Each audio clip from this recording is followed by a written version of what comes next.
télévision Futur Média mbokk yi ñu ngi leen di nuyu ñu ngi am mbégte dikk ak yéen ci seen émission Faram Facce ñi ngi jégul nag ci yéex ko tàmbali waaye xam ngeen ni lu defu waxu ni ko olof di waxee xam ngeen xew-xew bu mag boobu di groupe consultatif ak liggéey bu am solo bi nga xam ne groupe Futur Média def na ko fa loolu itam bokk na ci li indi plateau bu am solo bi nga xam ni Sara Cissé def na ko ànd ko ak Pape Sambare Ndour ak ay invité mu nekk plateau bu am solo loolu itam dafa baaxoon ñu wan ko ñi nga xam ne ñooy téléspectateurs yi ci noonu itam ñu am mbégte dellu si ak yéen fii ci Dakar gannaaw bi ñu bàyyi ko foofu ca Paris ak Sara Cissé ci seen émission Faram Facce tey ñu ci recevoir Yankhoba Diattara nekk premier vice-président bu conseil départemental bu Thiès nekk itam directeur bu structure bu parti Rewmi nekk secrétaire national bu vie politique bu parti bii di Rewmi ñuy ci ànd ak ki nga xam ni itam mooy Abdou Khafour Touré nekk directeur général bu compagnie générale immobilier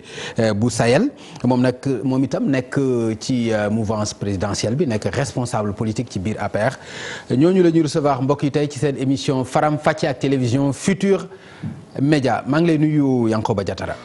maa ngi lay fay Papa Ngagne di la gërëm di la remercier ci invitation bi di nuyu suñu mbokku téléspectateurs yi ñuy seetaan yëpp di nuyu également sama naataango Abdou Khafour Touré. jërëjëf ñu ànd ci ak Khafour maa ngi lay nuyu directeur général. maa ngi lay fay bu baax Papa Ngagne di am mbégte teew fii te tontu sa invitation di nuyu téléspectateur ak téléspectatrice yu TFM yëpp di ñu seetaan. di nuyu suma naataango bu ma seqal tey plateau bi di Yankhoba Diattara di am yaakaar na rek waxtaan bi dina nekk njëriñ ci ñi ñuy seetaan ñëpp. wax naa ko léegi damay commencer ak yow sax Khafour wax naa ko léegi ci groupe consultatif bi nga xam ni Paris ndax ku ne xam na ni am na yeneen groupe consultatif ci yeneen i réew waaye ku ne xam na ni Sénégal moom Paris la baaxoo di amal li nga xam ni moom mooy groupe consultatif donte itam am na yeneen bërëb yoo xam ni dina dem di fa wut ay fonds loolu xam nañ ko li tax ma bëgg a tàmbalee ak yow Khafour mooy ci mouvance présidentielle bi nga nekk ndax éthique ndax itam morale ndax maye na ko ci ñaari weer rek ñu jëm ci élection yoo xam ni ay jongante la nga organiser groupe consultatif bu mel nii yenn réew mi ay bor yoo xam ni daanaka c'est la première fois sax ñu dégg ko ci ndax loolu mayee na ko li ñu gis. maa ngi lay gërëm Papa Ngagne je pense que en fait li am nii il faut ñu replacer ko ci contexte am Sénégal dafa am fu mu toll jàpp naa ni am réew boo koy doxal ñu dénk la ko. li ngay doxal da nga koy teg ci yoon planification.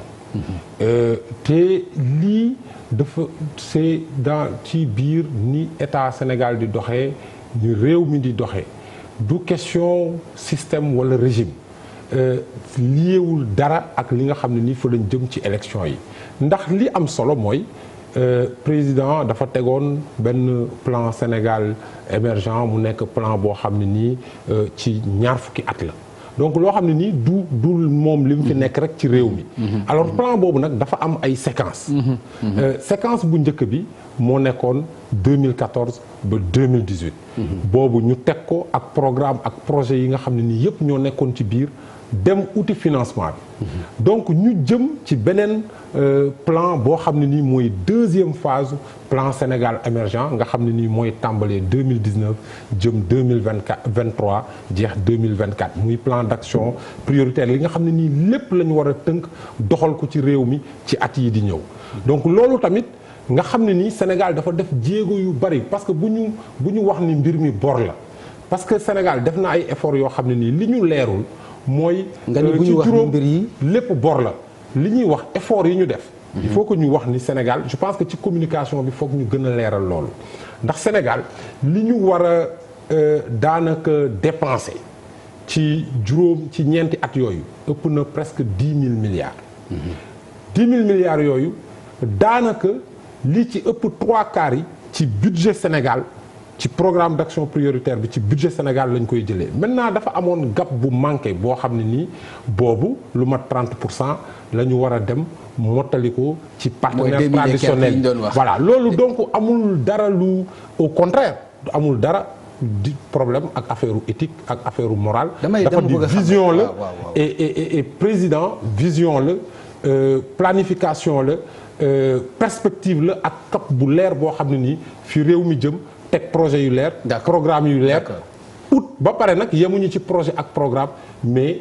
ut li nga xam ne nii moo tënk financement bi nga xam ne nii bu ñu commencé à partir de 2019 incha allahu rabbi dérouler engagement yi ñu merci directeur général Diatara Yankoba dégg nga li nga xam ne moom laa ko laaj ñi ngi dem nañu ci groupe bi ñaari weer moo dox suñu diggante ak élection yi ndax lu ñu mën a rafetlu la jëfin bi bala ñuy ñëw ci mbir mi ci boppam. waaw ñun jàpp nañu ni Macky Sall présentement président Macky Sall présentement li muy def jéem a tuur lëndëm Sénégalais yi la wala contourner benn contexte politique et économique bu xaw a quand même particulier au Sénégal. ndax defe naa ni bala ngay dem naan da ngay def perspective pour 2019 2024. d'abord jaayoon nga Sénégalais yi benn plan ne leen 2004 2018 mais fais le bilan. avant ngay dem dans une perspective da ngay def bilan Macky Sall li mu waxoon lan la ci réaliser lan moo des. lan moo ciy njeexital ci sénégalais. mooy quel est l'impact du PSE ci sénégalais ci seen dundin seen démb ak seen tey. ñu def le bilan. wala ñuy dem perspective. defe naa ni ci ay dañ koy teg ci ay secteurs. soo jëlee par exemple le secteur de l'éducation defe naa ni tout le monde ñëpp a ngi sentir 40 000 élèves étudiants.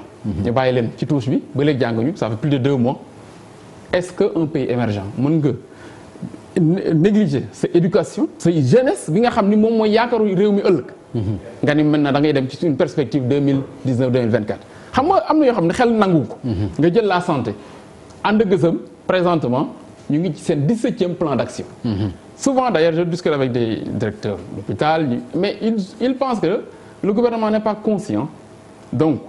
des enjeux de l'heure au niveau des hôpitaux presque ñenn nañ ma baal mais presque mouroir la ko ñenn ñi jàppe yenn Sénégal parce que simplement crise bi nga xam moo am ci hôpitaux yi ak manque de prise de conscience bi gouvernement bi am xam nga kon Macky Sall su ne day dem Paris lebat à peu près 2500 milliards dem fa woy def folklore def théâtralisation et tout cela je veux dire mu ngi jéem a tour la dem Sénégal yi par rapport ak li ñu jëm muy élection présidentielle te ñun jàpp nañ ne Macky Sall ñaari weer ko des ci réew mi pour nous 2019 ci lay jeexal moo tax yi muy def yëpp mën nañu bañ a saf te defe naa ni Sénégalais yi lii mënu leen a gondi wala mënu leen a par rapport à li ñu jàpp ndax seen vécu quotidien seen dundin lan la ci Macky Sall changé ci 7 ans yi mu fi def beneen bi Pape ñun jàpp nañ ne également Macky Sall travaille plus pour les étrangers les entreprises étrangères les pays étrangers que pour les Sénégalais ndax soo defee le bilan nga ni par exemple leboon nañu à peu près plus de 3000 milliards nga def le bilan ñu xool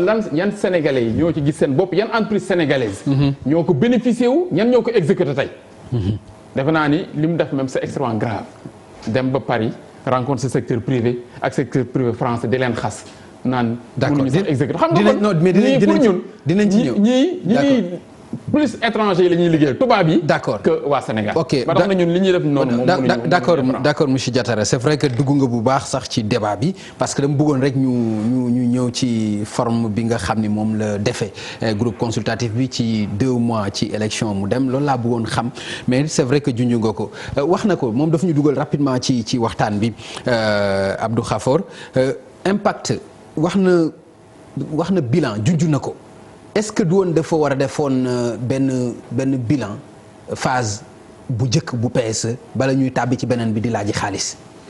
mais bilan bi def nañ ko mais je suis heureux ah dama kontaan Yankhoba ñëw ci bilan xam nga taxaw ne bilan amu fi Macky Sall deful résultat loolu xam nga ne nihilisme mënul weesu loolu. parce que est-ce que loolu la wax deful bilan est-ce que loolu la wax vraiment est-ce que loolu la wax aussi non dafa ne waaw gisuñu bilan. ok d'accord moom mën na waxal boppam waaw. voilà gisuñu bilan. ok alors balaa ñuy dem di jëli leneen ñu def évaluation. je pense que aujourd'hui le bilan est extrêmement clair. tey boo xoolee Sénégal comme ni ñu koy waxee sur les éléments du bilan tey Sénégal c'est la première fois sur 4 années consécutives ñu am un taux de croissance qui est à plus de 6%. tout à fait loolu dëgg la. tey Sénégal président li nga xam ne nii moom la entreprise bi mu teg. sur dans tous les domaines de la vie nationale. tous les domaines mais vraiment tous les domaines. tey Yankhoba damay commencer li gën a simple. yow yaa ngi yëg bilan bi Yankhoba boo jógee Thiès di ñëw Dakar il y a quelques années 1h30 2h de temps nga doon def. à partir de suba bu ñu inauguré Ila Touba Yankhoba 35 minutes ngay def Dakar Thiès. je pense que loolu rek yow mi nga xam ne nii boo jógee fii tey nii boo jógee fii minuit 45 yaa ngi biir Thiès. je pense que loolu tey en termes d'infrastructure. li nga xam ne nii infrastructure yi def nañ ko pour désengorger Dakar pour la mobilité urbaine ci projet même yi nga xam ne nii day envisager pour l'avenir parce que gouverner c'est demain. gis nga Dakar nu mu embouteillé gis nga mobilité bi ni mu mel loolu moo tax tey train express régional boo jëlee ci fukki at yi ñuy ñëw ci kanam daanaka 15 millions de Sénégalais dañuy dëkk ci périmètre Dakar Diamniadio Thiès la zone des Niayes loolu moo indi ñu teg tey programme d'infrastructure bu indi TER mu justifier li nga xam ne nii moom lañ ci def. soo demee ci énergie. mais Pape ñun ñëpp xam nañ. que y a loolu moom lu c'est vrai ci énergie lu ne fàng moom kenn ko jeex boo ñëwee ci ñun ci banlieue bi. nga dem Guédiawaye. est-ce que déggati nga Sénégal kuy wax problème mu inondation. amatul. Sénégal amatul problème inondation. dans l'éducation je pense que ñun ñoo bokk génération ñoo jàngandoo. c'est vrai il y a des problèmes parce que tey ci réew mi nous avons une population essentiellement jeune mais effort yi nga xam ne nii def nañ ko ci enseignement supérieur yaa ngi ko ba ko kenn mënu ko naan. d'accord merci yow xam nga benn chiffre laa koy jox ci bilan bi. foofu 1960. ba 2012 Sénégal pour étudiants yi 5000 lits lañ fi tabax. 1960 ba 2012 entre 2012 ak ren tabax nañ fi 5800 lits te ci programme bi ci lii ñëw ci kanam. yeneen 5000 lits danañ ko tabax ci yeneen 4 ans yi ñëw. donc je pense que mën nañ fi toog ba suba. d'accord ba suba Khafor s'il vous plaît. pour wax ci affaire bilan est-ce que doyu woon rek ci croissance bi mu la wax te vraiment ñu koy doog a dégg gulet doog a dikk nag ci nga xam ni wax na la ko ngeen baal ma nag bu ñu jógee ci loolu ñu dellu un peu ci li nga xam ni moom le président jëlee fële ci Paris ci groupe consultatif bi. s'il vous plaît ci bilan bi mu la wax waaw. je serais heureux que Khafor def bilan bi. pour le compte du PDS. wala de Ablaye Wade. que pour le compte de Macky Sall. il est disqualifié pour parler du bilan de Macky Sall. parce que li muy wax yëpp loo xam ni Ablaye Wade moo ko initié woon xam nga wax na tout à l'heure l'autoroute à péage. ni maa ngi koy sentir. donc autoroute à péage boo xam ni Wade inauguré na ko avant muy def. c'est un projet de Wade. bu mu réalisé à 100%. kon moom je pense xam nga dafa am ay confusion yu def donc côté boobu. Wade lañ ko war a gërëmee sante ko mais pas Macky Sall. Ila Touba bi nag. non Ila Touba c'est un projet de Ablaye Wade. ah bon ah oui c'est un projet. terre bi nag non dafa maa ngi ñëw.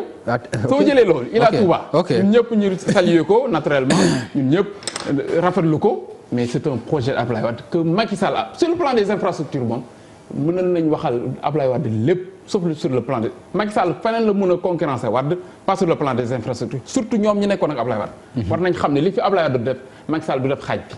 beneen bi mu wax ni mbiru TER mais le TER comment on peut prendre Pape 1200 milliards def ko ci 35 kilomètres 1200 milliards aujourd'hui est-ce qu'il y a des problèmes de mobilité entre Dakar et Diamniadio il y en a pas il y a l'autoroute à péage on avait pensé et là Macky Sall même a trompé le peuple parce que nit ñi li ñu doon xalaat mooy TER bi Dakar la jusqu'à l'aéroport mais aujourd'hui les Sénégalais se sont rendus compte 35 kilomètres ñu def ci 2 milliards d'euros mooy 1200 milliards alors que le chemin de fer Dakar Bamako 300 milliards la expert yi wax pour ñu réhabiliter ko chemin de fer li mu doon dundal ci dëkk entre Dakar ba Bamako imaginez loolu ñu réhabiliter ko cheminots yeeg dëkk yi ñu doon traversé réew ba réew le directeur du port récemment directeur du port dafa ni bi muy def bilan wu port de Dakar suñu réhabilité wul le chemin de fer le port day suux est-ce que kon priorité la ou non ou bien Macky Sall sa priorité c'était d'enrichir une société française jox ko liggéey mu suqaliku ci ou bien intérêt Sénégal beneen bi Pape il ne peut pas me parler quand même de mobilité urbaine dans la banlieue banlieue bi Abdoulaye Wade moo ko toj tabax ko décongestionner la banlieue mobilité suñ koy wax dans la banlieue bilan Abdoulaye Wade mais pas Macky Sall. amul benn inondation la gën a wax dans la banlieue. Non, même les inondations. Ce qu'il raconte il faut reconnaître quand même c'était Abdoulaye Wade qui avait initié les projets. Macky Sall lan la fi def bi mu ñëwee dissoudre Sénat bi daan na xaalis boobu daf koy jël dugal ko ci affaire te c'était du bluff ñun ñëpp on était là xam nga kon man li muy wax man am na loo xam ni vraiment su nekkoon bilan au PDS lay jéem a défendre sax dinaa comprendre beneen bi nga jël l'enseignement supérieur vous savez ce qu'ils ont fait avec l'enseignement supérieur sur les pavillons moo tax ma ne la Macky travaille plus pour l'étranger les entreprises étrangères que pour les entreprises sénégalaises dañu jël un juif américain jox ko marché bi pour les pavillons xam nga lan la def il a pris des entreprises sénégalaises signé ak ñoom contrat 7 milliards la leen fay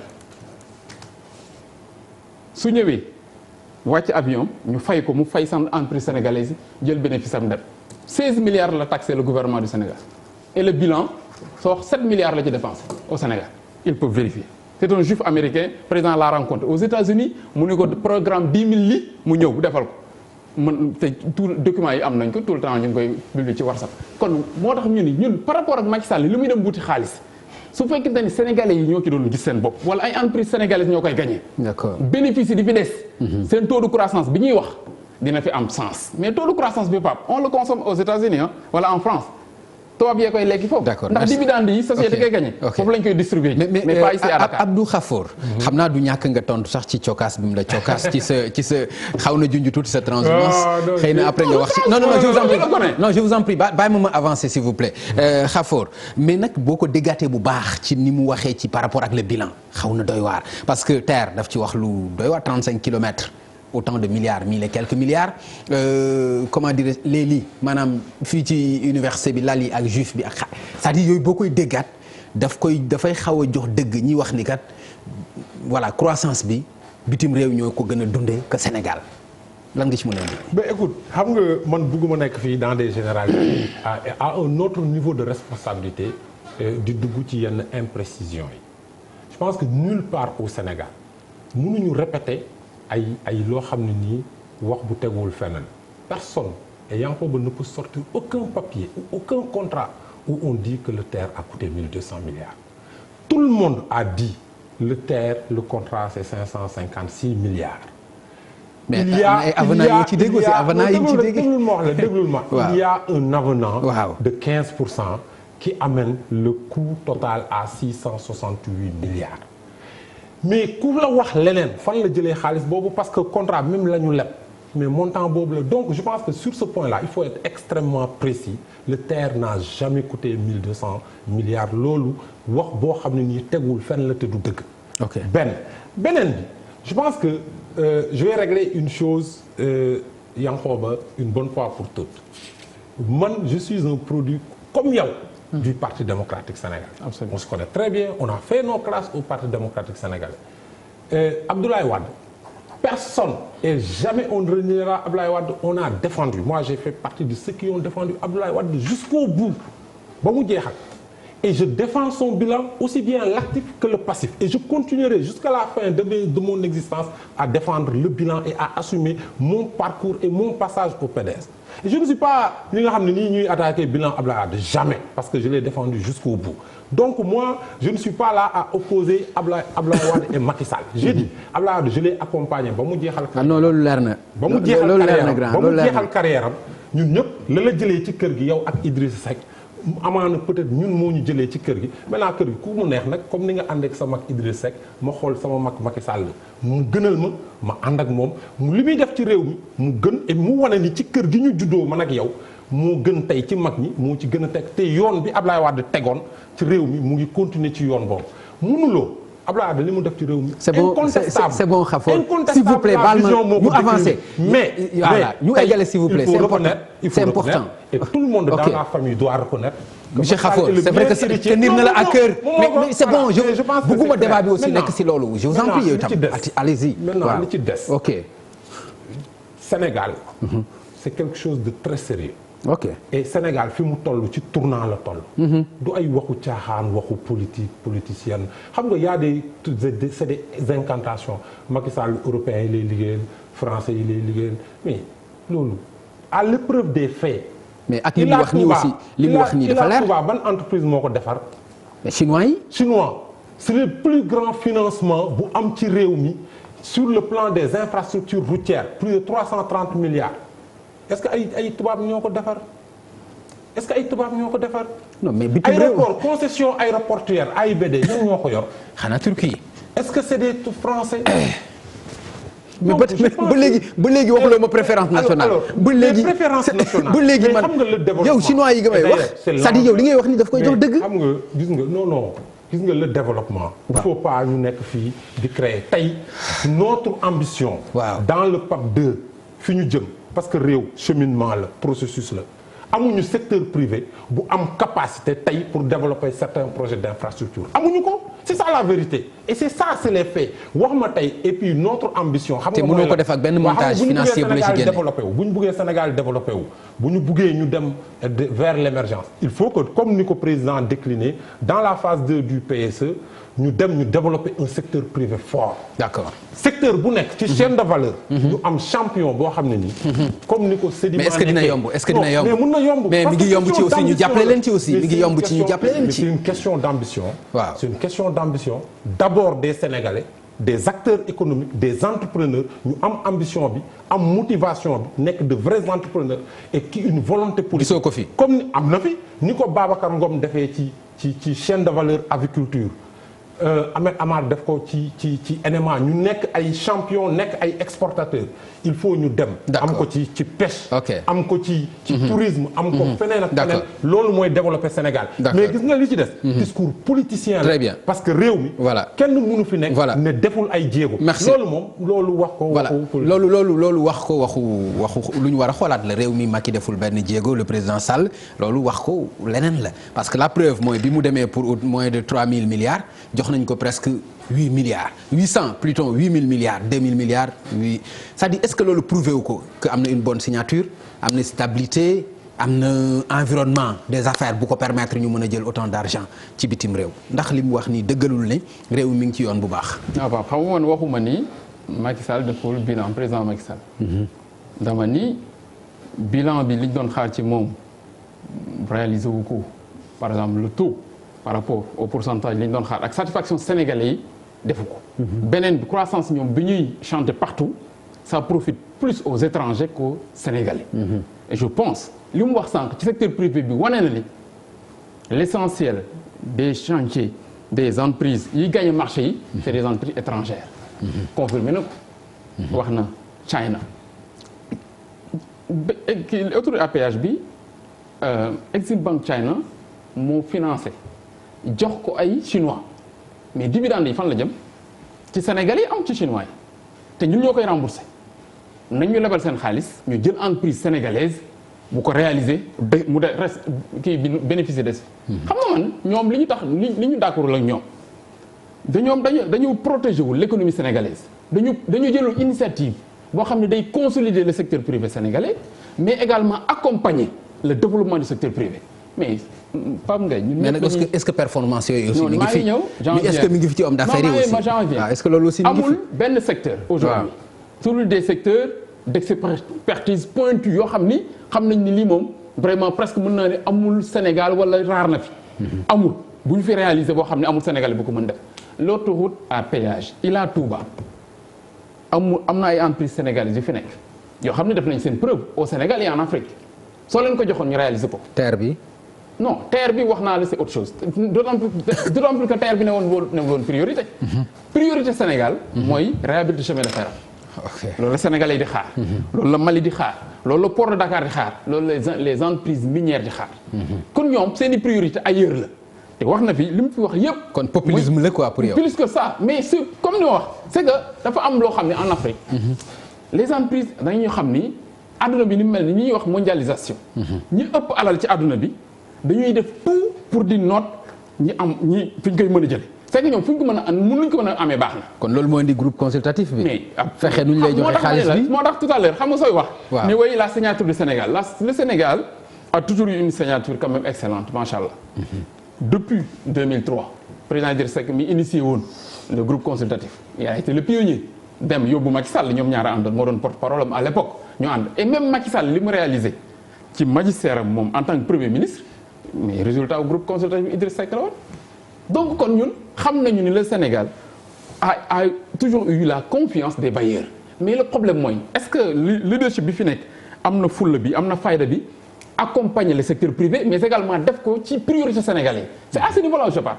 Vous prenez la conférence de presse du président de la République bi mu rencontre démb le secteur privé français et sénégalais comment le président de la République peut dire le secteur privé sénégalais amuñu capacité yi amuñu soo leen joxee liggéey duñ ko pare à temps et ça veut dire il a discrédité le secteur privé sénégalais devant leur homologue français. benn nanga ma terminer. voilà ba pare wane na ni yéen secteur privé étranger bi yéen laay jox marché mais Pape Ngagne soo jëlee il a cité l'université kii nu mu tudd Amady nu mu tudd bi nekk Diamniadio on l'a donné à une entreprise sénégalaise c'est vrai amul les moyens d'exécuter régulièrement parce que l'État ne paye pas mais État bi xam nga ñan lay fay les entreprises françaises étrangères yi fi nekk di leen teg pression seen partenaires yi seen patrons yi di leen jàppale à partir de l'étranger ñu teg pression Sénégal moo tax li ñu naan l'État est en banqueroute aujourd'hui c'est lié à cette pression là te loolu defaloo ko Sénégalais yi soo ko defaloon Sénégalais yi PAM ñu mën a réaliser exécuter à bonne date li change yi ñu leen jox mais ñoom étranger la ñuy prévu ci seen paiement yi ba tey presque ci dynamique bi mu nekk mooy dynamique gu wan la ni la le président Sall ak état du ñu def lu dul liggéeyal waa bitim réew exemple yi mu ci joxe bari na ñëw na ci conférence de presse bi nga xam ni def nañ ko ak homme d'affaires bitim réew yi ak yu biir réew mi kaddu yi nga xam ne yëkkati na ko fa ndax jàpp nga ni itam yu rafet la ci sa ay doomu réew. xam nga lan mooy gouverner. mooy wax dire la vérité. ah bon. oui. ak foo ko mën a waxee. xam nga Papa Ngagne. waaw. Sénégal 1960 ba léegi dafa nekk ci marche ñu ñëw ñu ne dañuy imprimer président Sall ne damay imprimer accélérer la marche vers l'émergence am ay infrastructure de rattrapage yoo xam ne nii dañ ko waroon def tey lu ci bari infrastructure de rattrapage yi def nañ ko am nañ infrastructure de dernière génération sur le transport sur le TER on va sur le train bi day ñëw on a le financement pour le train et le train va démarrer maintenant boo jógee ci loolu. maintenant moom day wax ci priorité day wax priorité priorité bi c'est important. xam nga c'est important. priorité bi c'est important. développement base la Abdoulaye Wade bi mu ñëwee il a commencé par les infrastructures parce que c'est la base du développement. Macky Sall a continué cette vision stratégique continuer rattrapage bi nga xam ne nii perte nañ ko presque pendant 40 ans noo koy continuer. mais tu continues les projets loolu moo indi Ila Touba ñu xàll dëkk bi yóbbu ko ubbi ko vers le nord def ko vers le centre maintenant def ko sur la mobilité parce que concentration humaine bi nekk fii il faut régler ça parce que poumon économique Sénégal Dakar communication yooyu baax na ci waaw voilà oui. C'est extrêmement important maintenant on a les moyens de notre pays ñoom parfois ñu ne la endettement tey pour réaliser le chemin de fer c'est 1200 milliards c'est 1200 milliards mais da ngay dem graduellement ensuite on va vers le chemin de fer maintenant su ñu defee rattrapage sur le plan des infrastructures après ñu ñëw sur la question du développement parce que développement état bi ba léegi moo porté la croissance moo porté les investissements publics parce que c'est les investissements publics au Sénégal état bi mooy porté ak l'investissement public mooy porté la croissance mais pour que ñu am émergence mu dem émergence objectif ñu atteindre ko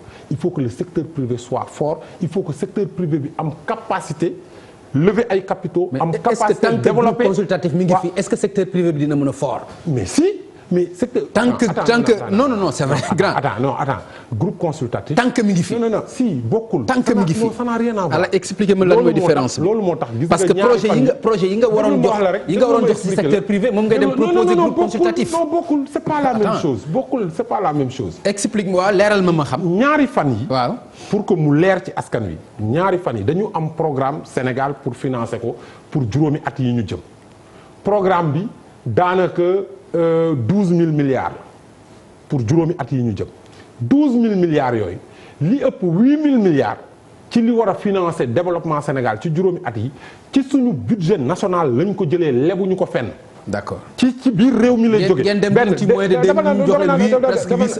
8 000 milliards mu am 2850 milliards yoo xam ne nii dañ ko soxla. ngeen dem ñu jox leen 7700 milliards nank rek ñu dañ ko soxla. ngeen ni soxla wuñ loolu li lañ soxla kay expliquer la non dañ ko soxla ci partenaire ñi ñuy wax multilatéral ak réew yi ñuy jonkalanteel ak organisation internationale mu am beneen pàcc ci financement bi boo xam ne nii dañ ko soxla ci secteur privé ay privé maanaam ñu am seen alal ñu ñëw di investir ci biir réew mi pour investissement étranger parce que loolu mooy développer réew alors loolu moo waral mu nekk ñaari fan premier jour bi mu nekk institutionnel ñaareelu fan bi mu nekk avec le secteur privé mais booy waxtaan ak ay nit nga war a ànd ak ñoom pour ngeen liggéey parce que axe bi gën a important ci juróomi at yi ñu ñëw mooy il faut que ñu créer ñu développer industrialisation du Sénégal loolu état mënu ko def secteur privé moo koy def mais ñooñu boo leen buggee nag jàppale mais il faut nga wax leen dëgg aussi il faut nga wax leen dëgg la vérité c'est que aujourd'hui c'est pas que on jette l'anathème sur le secteur privé mais amuñu suñu secteur privé il faut que ñu développer tissu économique ñu mën a lever ay fonds am ay partenaires non c'est pas ça non mais forum la mais forum secteur privé bi li ñu d'accordul ci gouvernement dañ ko fay wax la ñu d'accordul ci gouvernement ci politique président dañ ko wax donc waxtaan la forum waxtaan la ku nekk da ngay wax sa xalaat te bu ngeen àndee da ngeen di waxante dëgg je pense que à ce niveau là il n'y a aucun problème li am solo mooy politique Sénégal il y a un volet important pour accompagnement PME yi sur le financement de l'économie parce que notre secteur privé dafa am problème accès au financement loolu juróomi at yu ñëw ni dañ ci war a liggéey beneen bi dañu il faut pour que nag ñu atteindre objectif yi au-delà ñu liggéey bu état bi defee li mu war a def industrialisation bi ak yeneen yi ñu développer ay chaînes de valeur loolu nag dootul état moo koy def parce que développement bi li ko mën a porter mooy industrialisation et je pense que axe yi nga xam ne nii teg nañ ko ci programme présidentiel juróomi at yi loo xam ne nii la ku nekk bu fekkee ne liggéey moo la tax a jóg loo xam ne nii njëriñu askan wi la te luy jëmale Sénégal voilà merci Abdou Khafor Yankhoba ñu tëb ci beneen wàll parce que bu ñu toppee wàllu koom-koom bi dina xaw a dinañ ci yàgg ndax war nañu laal yeneen i wàll ndax gis nga coppite yu am solo yoo xam ni président Sall ni ko Khafor waxee ci wàllu koom wàllu économie wàllu croissance ndax noonu gisee nga ko ci ñoŋal institution réew mi maanaam gën ko dëgëral gën ko dooleel gën ko may doole ndax loolu gis nga ko parce que loolu itam bokkoon na ci ay diggéem.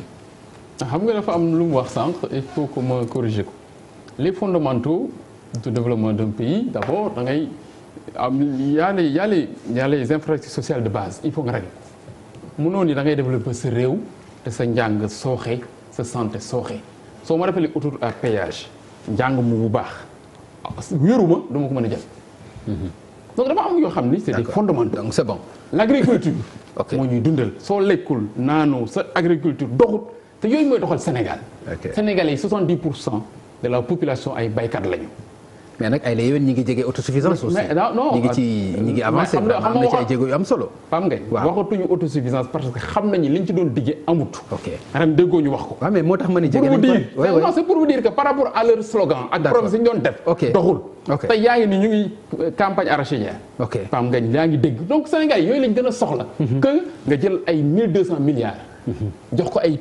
étranger ñu réaliser ko jël seen bénéfice bi dem Paris toog fa lekk ko fa créer la suñu sa groupe consultatif nga ñëw toog di leen dikkaat pour ëllëg beneen bi dafa am deux formes d'investissement les investissements publics sur la base du programme public défini par l'État daan ni lii mooy programme d'investissement public prioritaire nga teg ko mooy groupe conseil nga dem Paris ñu jox la partenaire au développement yi jox les partenaires techniques et financiers jox la nga réaliser mais loolu li ci doy waar mooy ñi ñuy privilégié mooy les entreprises étrangères te loolu defe naa ni wane nañ ko sànq. beneen bi c'est les investissements publics privés directs yi nga xam ne ay privé ñooy jël seen xaalis ñoo xam ni réew mi am na lii comme soxla ci par exemple sur le plan de l'industrialisation wala genre yooyu ay secteurs. yi nga xam ne c'est des secteurs porteurs. xoolal ñu dugal fa seen xaalis. loolu environnement des affaires bu baax dafa ndànk rek. la ñu war a définir. teg ko pour ku ñëw dugal fa sa xaalis am sécurité ñoŋal ko et loolu kenn mënu ko bañ. d'accord beneen bi. Pape Ngagne. secteur privé soo nee. mais grand baal ma waay terminé ci lay boucler non ci yooyu nga ma pour ñoŋal bi laay wax ñoŋaluñu secteur privé Sénégal économique bi doxut parce que pour que mu dox Pape Ngagne il faut que l'argent circule il faut mu tas ci Sénégalais yi pour mu tas ci Sénégalais yi da ngay am ay entreprises yu dëkk Sénégal gañ ay marché fay seeni seeni travailleurs actionnaires yi gagné ay dividendes réinvestir ko ci dëkk ba. ñu mën a ni xaalis baa ngi circulé. D'accord. Et c'était ça un peu la différence entre Wade et Macky Sall suñu naan dëkk bi dafa mag c'est par rapport à ça l'essentiel li nga xam dañ koy joxe comme xaalis ñu koy gagné nañ ko yóbbu bitim réew. donc yooyu beneen bi ci loolu lay terminer mooy les financements xam nga kii dafa c'est dommage quand même que Khafor am lu mu ignoré. Vous savez le financement de l'économie en Afrique dafa am deux yoo xam ni mooy problème. Les banques privées essentiellement qui financent l'économie africaine c'est quand un leader ignore ça c'est dangereux banques yi fi nekk da ngay jàpp ni ñaar présentement ñooy concurrence ci Afrique mooy les banques françaises et les banques marocaines banques marocaines yi am ñu ñuy jàppale principalement les Marocains te xoolal Sénégal ci foofu la jëm xam nga yaa ngi gis le projet ADA soo Pape Ngagne suñu la joxoon le titre foncier bi ñu jox ADA mooy gare routière bu njëkk ba jox la ko nga dem banque boo dem mu jox la ay milliards nga tabax jaay appartement yi moins cher sénégalais yi que li ñu koy jaay beneen bi nga jël les deux banques françaises yi fi nekk principalement français yi la ñuy privilégié maintenant yow soo dee leader jàppaloo sa économie renforcer leen demoo France par exemple xam nga discours président Macky Sall lan la waroon doon c'est bi mu demee Paris ci secteur privé man de je veux développer mon pays je vous invite à venir investir au Sénégal le secteur privé sénégalais n'a pas assez de moyens. ñëw leen def ay joint venture ay xoolal ngeen def ay consortium. ngeen soumissionné gagné kii jël lii kii jël lii. voilà noonu la ñuy accompagner. merci beaucoup Khafor moom day tax ñu des ba tey ci wàllu économie parce que bëggoon naa ñu génn ko mais mënuñu ko génn parce que xam naa ni il faut ñu xuusaat ci un peu li mu wax ci man exemple stabilité laa joxe woon que ni loolu war na mën a yokk xaalis bu ñuy dugal ci Sénégal mu gën a bëri problème mu stabilité problème mu signature problème mu environnement peut-être bu tànnee ci des affaires mais bu ñu fàttee que ni aussi. ressources minières yi nga xam ne feeñ na fi ndax loolu itam taxul nit ñi nga xam ne ñooy investisseurs yi gën a mën a jox bopp Sénégal. xam nga dafa am moment yoo xam ne nii réew bu ci tollee même bu ngeen faru quand le Sénégal fait def ay jéego yu mag jëm kanam foofu la ñu tubaab yi rawee dafay am moment yoo xam ne nii clivage partisan voilà dañuy nangu xam nga bu fekkee ni sur 4 ans. toutes les institutions internationales tout le monde ne le Sénégal def na ay jéego yu mag sur 4 ans Sénégal mosu ko am taux de croissance 6,8%. tubaab yi nangu ni cette croissance là am na effort yu mag yoo xam ne nii tey sur le budget mosul am 40 milliards ñu jël ko ay familles yoo xam ne nii di leen jox 100 000 francs ñu ciy jot. tey am na 20 000 jeunes sénégalais yoo xam ne nii jànguñu génn nañ jox nañ leen ñu ngi ci formation ci ay écoles pour plus de 25 milliards ñu jël ku nekk chaque mois ñu lay former di la fay 40 000 francs peut-être que yow loolu xamuloo ko ndaw ñooñu xamuloo ko moo tax nga ni inclusion sociale amul la croissance n'est pas partagée kooku c'est un effort parce que ça n'a jamais existé dans l'histoire du Sénégal aujourd'hui nous avons un budget de moins de à peu près 4 000 milliards. Yankoba, sur l'emploi des jeunes, aujourd'hui plus de 150 milliards de programmes néewuma mun nañ defar lépp mais loolu bu amee de programmes et d'efforts sur le budget national mais nangu ko da nga koy nangu nga ni ay la yéwén doyul nañu yokk jéego yi mais donc bu fekkee ni askan wi yëpp ñoo d'accord ni ay efforts mu ngi am communauté internationale d'accord tous les citoyens honnêtes d'accord même bu ngeen faree feneen bugg place Macky Sall da ngeen di d'accord ci loolu maintenant xam nga sur le financement de l'économie encore une fois xam nga bon il faut des généralités parce que tey tu es venu ak élément de langage pour dire que Macky Sall travaille pour les Français xam nga loolu c'est pas du dëgg teguwul fenn loolu ngay wax ci suba ba léegi loolu ngay wax mon très cher ami teguloo ko fenn. mais nag joxe na ci ay exemple aussi dafa am exemple non si joxe na exemple xanaa da nga bëgg mu joxe xam nga développement réew. non joxe na exemple da nga bëgg mu joxe xam nga un président de la République niveau de responsabilité nekkul ci ay marché 2 milliards joxe marché 10 milliards ku koy jël ak ku ko jëlul loolu ku xamul te vraiment un président de la République fi mu toll niveau bi mu toll war a tracer avenir u réew war a gérer budget répartition 4000 milliards nekkul ci ay marché 2 milliards 3 milliards loolu wax ko sax xam nga ku xamul kese mooy déglu di jàpp loolu. Yankoba. man xam nga Papa Ngagne man waxuma ko ay marché wu 2 milliards dama koy wax marché yi nga xam ni ñoo am solo. nga xam ni fa la ñuy mën a am ay bénéfices yoo xam ne mën na consistant ba nit mën ko distribuer mu am impact ay marché de 50 de milliards damay jël centre Abdou Diouf. centre Abdou Diouf ñan lañ ko jox. ak plusieurs avenants. kan lañ ko jox 52 milliards. mus nga teg sa tànk ci centre bi. bien sûr est-ce que mus nga dugg ci centre bi. dem nga récemment j'étais à nu mu tudd hôtel bi ñu def Radisson à côté. waaw mais même centre bi la même style bi la. commencé na dugg nga ci centre bi. commencé na c'est 52 milliards. ma ne dem nga fa qu'on a donné à des Turcs. dem nga fa mais dama ni la suñ ko joxoon. limal ma entreprise sénégalaise bu am capacité. defar centre bu mel noonu en 11 mois. mais xam nga li ma lay waxatee nii xam nga li ma lay waxatee nii au lieu ngeen jàppale secteur privé Sénégal bi. mais président Macron wala président France wala États-Unis suñu voyage ñaata chef d'entreprise ñooy ànd ak ñoom. waaw ñoom noonu la ñuy voyager ñoom. mais président et suñu demee non écoute s'il te plaît non écoute suñu demee xam lu ñuy def jàppale chef d'entreprise bi accompagner ko et teg un dispositif d'accompagnement seen pays ku gagné marché fenn wala nga soxla accompagnement jàppale la Chine a mis en place 250 milliards de dollars pour les entreprises chinoises à l'international 250 milliards de dollars ay Exim Banque yi yëpp teg leen institution ku ñëw ñu defal xam naa lañu defal offre spontanée Sénégal bëgg na autoroute à péage ok on te fait une offre spontanée Exim Banque China taxaw nga ñëw ñu ne le financement bi nga signé mais kii moo koy gañ ñu gagné seen réaliser seen bénéfice en Chine loolu la ñuy xaar ci président de la République su demee daan ni secteur privé Sénégal mu ngi fii am nañ volonté mais amuñu capacité def lañu ay consortium mais Pape Ngagne ay joint venture lan moo tax mu jóg da ngay dem France gis ko am doole am expertise yow yaa ngi sa réew am na opportunité ngeen ànd ñëw gagné kii jël ci 50% kii jël 5 mu am lu fi des am lu dem France loolu bañuñu ko moo tax nous on n'est pas contre c'est le type de partenariat moom la ñu compte parce que loolu du développer Afrique du développer Sénégal. d'accord ñun côté boobu laa leen di wax. léegi question bi nga xam moom laa bëggoon a génnee ak Yankoba te mu bàyyi ma si ba tey si wàllu économie ñu dem ci institution yi. Khafor ndax ni nga waxee par rapport ak bilan économique bi président ndax loolu mën nga ko wax ci institution yi gën na ko dëgëral gën na ko may doole depuis mu ñëw ak léegi moom président Sall. damay reprendre rek li président wax ci investiture.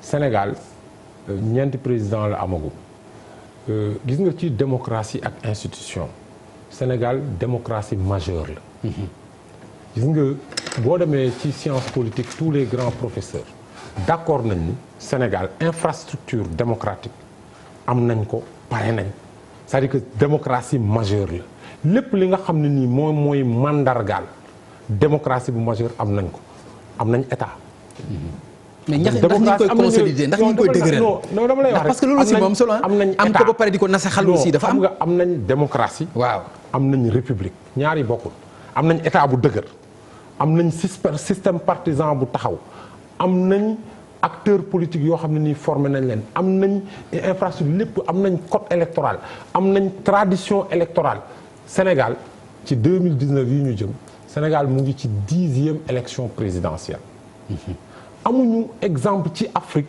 ñoo xam ne nii ñoom la ñuy jël te bu ñu voté bu ñu xëyee dañuy dem xam nga problème mu Sénégal lan la am nañ constitution bu consensuelle am nañ nos organes institutions yi ñu ngi fonctionner régulièrement benn problème lañ am ci suñu démocratie ak suñuy institution benn problème mooy attitude yi nit ñi naka la ñuy seen comportement c'est-à-dire que aujourd'hui c'est le seul problème mais Sénégal loolu kay naari bokkul dara ak ay institutions détaillées non loolu bu dee loolu le seul problème boobu ngay problème attitude la ñu am yow c'est-à-dire que aujourd'hui Sénégal pour man ma résumer foofu du ay institutions justice état de droit dépassé nañ loolu Sénégal réglé nañ loolu xam nga Sénégal lan mooy problème am fi mu toll nii ak enjeu ak défi mooy problème de développement enjeu de développement non, et on ne doit discuter que de façon précise sur les questions ku nekk ne au lieu de critiquer ne man lii laay proposer lii la ñu war a def nii la ñuy développer pêche nii la ñuy développer agriculture nii la ñuy développer tourisme nii la ñu mën a yóbboo réew bi ci kanam mais ay affaire parce que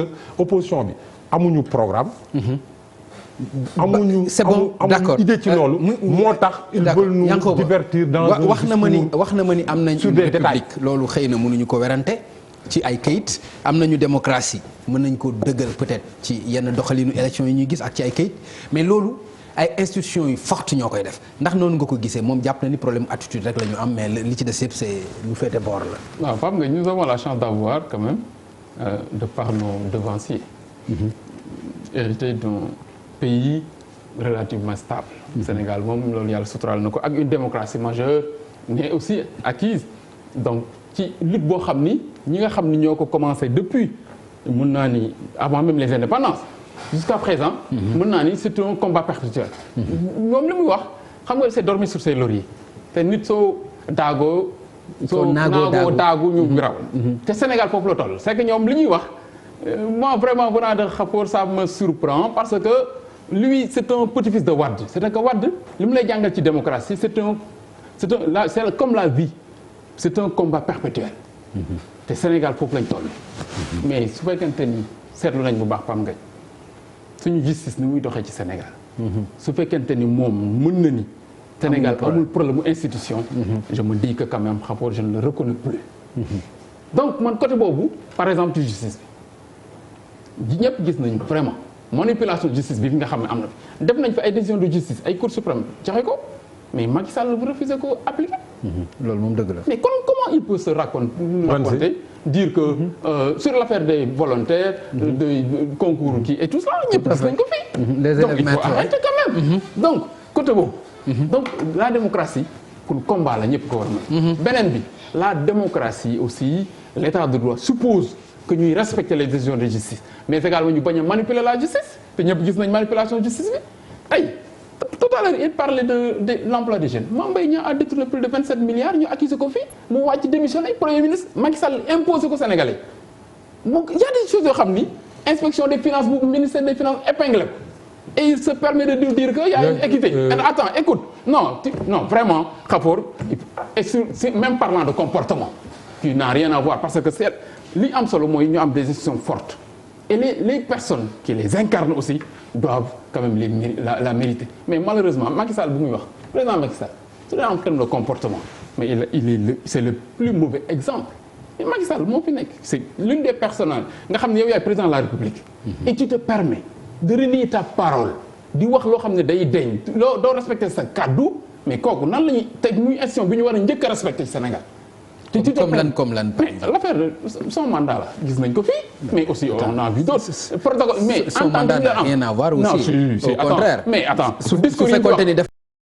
discours yi mu fi wax yëpp a ngi nii en Pape Ngagne yi mu fi wax yëpp ay Nations Unies ay France ak fu ci nekk loolu xanaa soo amee sa personnalité propre sax yow loolu war nga ko bañ pour sa njaboot pour sa la postérité mais loolu c'est une question de personnalité ça n'a rien à voir avec ay institutions beneen bi ñoom li ñuy wax suñ jëlee yeneen la république mais ñun dañ fiy dem ay négociation xam nga lu tax ñun ne répondre ci ay dialogue politique gu Macky Sall da ngeen di dem toog waxtaan ngeen tënk dara opposition bi dem au palais waxtaan ak ñun bu tënk lépp lu ngeen jàpp da ko respecté est-ce que mais c'est la vérité bien affaire parrainage baa ngi nii affaire liste député yi pour la diaspora loolu lépp mais ñun dem nañu tënk ak moom ñu dem mu recevoir opposition bi tout ça loolu da koy sànni imposer ki yam ñëw assemblée nationale ak sa majorité mécanique kon démocratie da ngay jël en compte la minorité les autres sensibilités politiques et tout cela moo tax ñun on doute même de l'attitude démocratique de Macky Sall pour ñun c'est pas un démocrate. ci manipulation de la justice moom magistrat yi ci boppam ñoo ko waxal seen bopp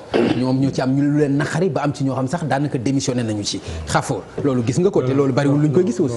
non Papa Ngagne il faut ma def benn précision parce que.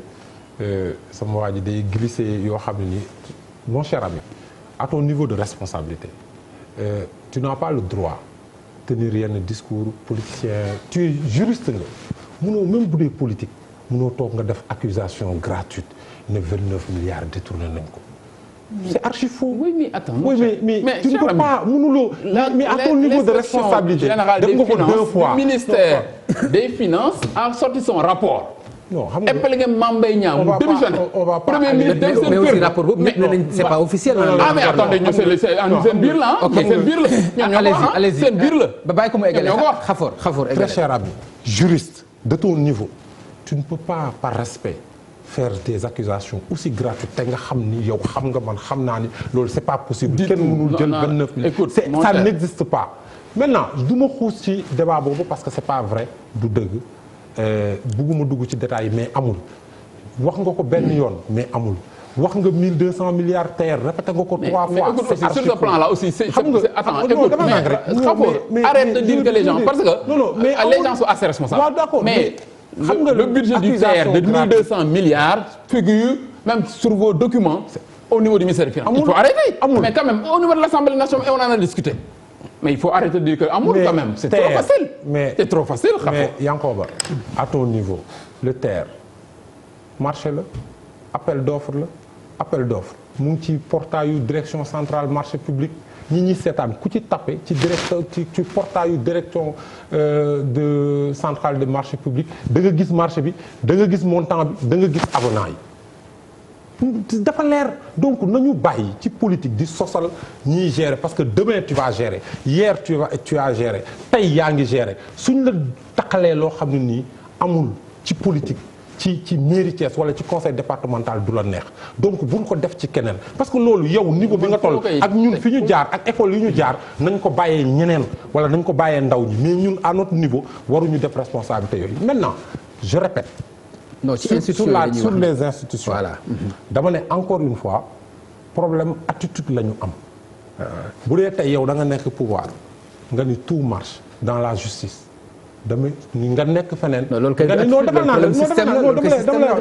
loolu c'est pas un problème de système. si loolu du problème d'attitude. non gis nga Yankoba juriste la. waaw ba ñiy jugé ñu ci bari ay promotionnaire am la. je pense que dafa ñu ci bari ñun ñoo jàngandoo. te xam nañ leen. ñiy gérer justice bi ñu ci bari suñuy promotionnaire lañ nañu am respect ci ñoom te xam nañ ñu ci bari ci suñu génération kenn mënu leen manipuler nañ leen respecté. nañ leen respecté nañu jël justice bi ñu teg ko fële man je suis contre ñu ne politicien dafay am impunité ku ñu jàpp parce que man demain je prends 3 milliards 10 milliards après ma ni woy politique la. li kaw Khalifa Sall gisoo ci dara ci manipulation. le cas de Khalifa Sall le cas de Khalifa Ababacar Sall gisoo ci dara. non ma xoolal dañuy politique la ñuy wax. waaw instruction la ñuy wax. waaw su fekkee gisoo ci manipulation da nga naan ma gisuloo ko ci mais bul ma ne du ma ci dugg. non dañ ciy wax xam nga lu tax ma wax la loolu Pape. ok parce que le dossier est pendant devant la justice. suba le cour suprême di joxe décision mën na casser décision bi mën na jox raison Khalifa Sall comme mën na confirmer décision bi moo tax bugguma ci xuus ma ne la duma ci xuus ci ñaari dem na première instance dem na appel.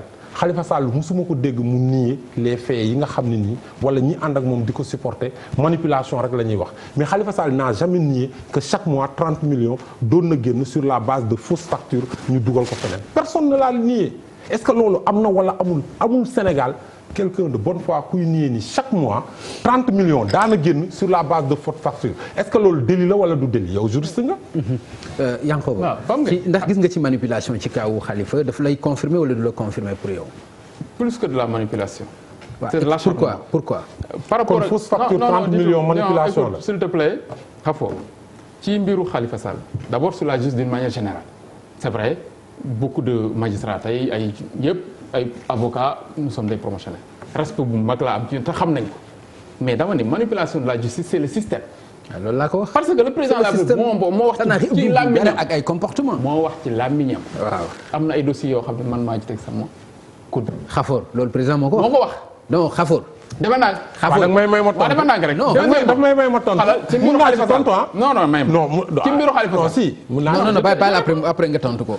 ci mbiru Khalifa Sall. waaw ñun en fait li ñu jàpp mooy Macky Sall dafa ni Khalifa est un adversaire potentiel dangereux pour moi. Aujourd'hui, j'ai fait le de la ville de Dakar. On a décelé des surfacturations, voilà, bon, un dossier plus ou moins qui peut être plus ou moins manipulé. Je lui mets la pression. Négocier avec Khalifa 2 ans. Khalifa n'a pas voulu. Et il a dit, je l'attaque. Jox dossier bi un magistrat. Donc le procureur. Donc c'est comme ça que ça s'est passé. So Khalifa nangu woon ànd ak moom kenn du ko wax. Mais deuxièmement, Khalifa lan la def. Khalifa nee na y a un système d'accompagnement, d'assistance sociale aux populations de Dakar bu mu fa fekk et maire yi nga xam ne yëpp. la fa fekk ñi ko jiitu. confirmé nañu loolu mu amoon. mais tey ñëpp gis nañu ni l'argent a été utilisé pour les gens de Dakar. maintenant par quel système quelle alchimie ñoom ñoo xam ni noonu lañ ko doon def kooku mais kon suñ koy su fekkente ni acharnement amul nañ wax lan moo am. te am na ñoo xam ils ont vu pire. ma ni IGE am na ay rapports yu mu fi génne épingle frère du président de la République am na ñu ñeneen ñu épingle Nafi Ngom Keïta pourquoi on l'a relevé ñëpp xam nañ ko donc ay éléments la yoo xam ne mu ngi fi tegu ñu am ko mu ni moo ci teg loxo ko presque ñi nga xam dafa doon négocier ak ñoom politiquement ñëpp kenn déggatoo ci kenn ci affaire yow attaqué fi Macky Sall bi nga nekkee PDS daan ne Macky Sall lu muy def acharnement dafa bëgg a déstabiliser le PDS vous êtes plus compétent que tout récemment nga ko wax xale yi bala avant ngay transhumé dem APR c'était propos yaa ko wax mais loolu ñu gis ko ñu pare ci dossier Karim Wade ñeneen ñëpp mu négocier presque ak ñoom teg seen dossier et vous dites que y a pas de manipulation de la justice mon cher ami d'accord tontul ci li mu la wax ndax loolu lan moo ko waral maanaam dossier yi nga xam ne président moo ci teg concom bul énervé wu non du tout bul énervé wu au contraire bul énervé wu non du tout jamais mon très cher ami il faut être resté encore courtois jusqu'à la fin absolument parce que xamante nañ bu baax ñun ñaar ñoo màggandoo et on se connaît alors damay leeral rek parce que je pense que notre niveau war nañu dépasser ñun dugg ci xuus ci yenn débat yi ça ne nous grandit pas encore une fois vérité Macky Sall président benn dossier la wax bu leer. non damay expliquer da nga ma laaj. dama lay expliquer. dossier Sindiély Wade la wax. li nga bëgg wax non xam nga bi ñuy wax sous le coude. non sous le coude. le président a dit Papa Ngagne. mais attends dossier Sindiély Fesman. moom moo ko téye xoolal Khafor aussi. loolu nga bëgg wax fii yow tam. parce que loolu moo am parce que c'est ça qu'il a dit. parce que président même bu dee loolu la wax est-ce que yaakaar nga ni yoon la. mais parce que mais beaucoup de gens. même bu dee loolu la te fekk waxul loolu ñëpp xam nañ ni waxul loolu. ñu ngi reprocher il vient de le faire reprocher président dossier Karim Wade le président a dit Karim Wade mënuñu ko jàpp. président ñu indil c'est ce qu'il a dit. mais kon moom mooy jàpp et ça c'est kon moom mooy jàpp moom mooy bàyyi. dafa ne dañu. Khafor donc c'est le président mooy jàpp moom mooy bàyyi. président jàppul bàyyiwul. mais yaa ko wax il faut que ce soit clair. dañu transmettre rapport IGE président mu téye ko président ne benn rapport IGE lañ ma transmettre mu téye ko muy rapport Fesman mais c'est ça c'est un seul dossier du sama commentaire moom mooy commentaire alors benn dossier et tout le monde l'assume c'est le dossier du Fesman. D'accord. Le président a assumé le dossier du Fesman parce que ça a concerné doomu Ablaye Wade bu jigéen mu bloqué ko parce que loolu mënu ko. ok c'est tout. Et c'est normal et il l'assume et on l'assume. alors li ci des voilà li ci des alors ton patron. alors li ci des xam nga Diatara moi je te crois d'un niveau supérieur que le débat que tu peux instaurer mais man li ngay def nii déstabiliser wu ma déranger wu ma yaa ngi dégg parce que ce niveau war na dépasser fii mais je comprends parce que Idriss Seck sax kenn déggatu ko il est aphone parce que moom ci boppam ki doon xoolee Macky Sall ci kaw tey dem na ba reconnaître ni Macky Sall du moromam Macky Sall moo ko raw parce que li mu yoroon téye ko di ko foyee rot na Macky Sall téye ko dox jël réew mi di ko doxal muy gis ni aujourd'hui que la messe est dite loolu moo tax kenn déggatu ko et donc je pense que il faut du respect pour le président Sall et je pense que aujourd'hui Idriss Seck est revenu sur terre am réalité boo ko déggatul waxatul parce que xam na aujourd'hui sa capacité à faire face à Macky Sall. et Macky Sall wan na ko li mu ko rawee dugg ci beneen débat de. waaw non mais je veux dire. yow li ngay tere foofu yaa ngi si bëgg a je veux dire non je rêve pas. moi la politique c'est le réel. d'accord boo ma doon saaga fii ba suba du ma la tontu. ok parce que xam nga lu tax non déglu rek ma wax la déglu dama lay wax la politique c'est le réel.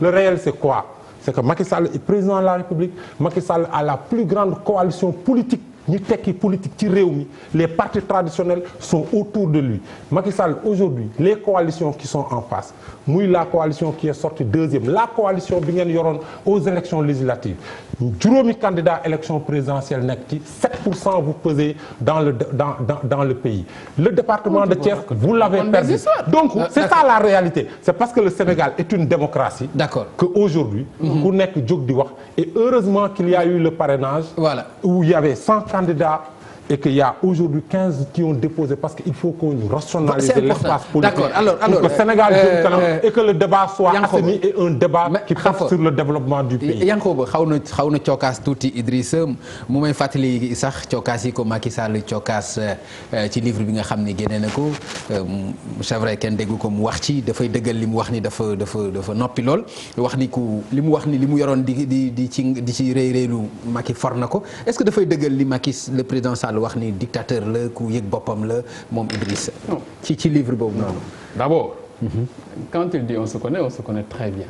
Khafor n'était pas cité au bataillon quand on se battait pour l'alternance à l'université 99 la dem France kii xam nga ñun du ñu moroom ñun bi ñuy fal Ablaye Wade il n'était pas là donc ñun on a fait nos armes au PDS kon ñun on a été à la bonne école moom nag il est venu un peu plus tard donc par l'entremise Aziz Diop peut-être moo ko dimbali donc ñun duñu ay moroomam. D'accord beneen bi ñun bi ñu nekkee PDS nekk à la bonne école Macky Sall ñu la Macky Sall ñoo jàngandoo ci keppaaru Idrissa Seck xam moom dafa ignorer lu bëri dafa ignorer l'histoire deuxièmement soo nee Idrissa Seck dafa li mu yor daf ko foowee masul yor am Idrissa Seck du fokkat ñëpp xam nañ ko li Macky Sall wax c'est reconnaître les valeurs et les qualités de Idrissa Seck su ne c'est un homme rigoureux c'est la rigueur et un pays pour le diriger il faut de la rigueur et de la poigne Idrissa Seck daf ko am mais ñëpp gis nañ Macky Sall ay engagement yu mu jël. autoritaire.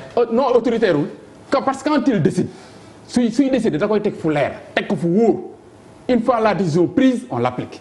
Combien de décisions la Macky Sall jël ministre yi respecté wuñ ko chef de service yi ay directeur respecté wuñ ko parce que y a pas de poigne y a pas d'autorité et loolu la Idrissa am. un pays pour le diriger il faut de l'autorité. il faut de l'audace. kon maintenant li ci nekk ñun au niveau politique xam nañ ni Idrissa Seck di liggéey. xam nañ li muy def ñoom suñ nelawul léegi xam nañ Idrissa Seck mu ngi ci terrain bi boolewu ko wax nag te ñoom comme ci wax lañ toll ñoom nañ wax. ñun waxuñu. ñu ngi bâtir suñu coalition ñu ngi dem ci terrain bi di dem ci nit ñi. di xam problème sénégalais yi di leen proposer ay alternatives. mais ñoom ils sont dans le rêve. Macky Sall moo la gën a conscient que Macky Sall mais dernière élection législative bi malgré manipulation wu fichier bi. dernière ñaata % la am 49%.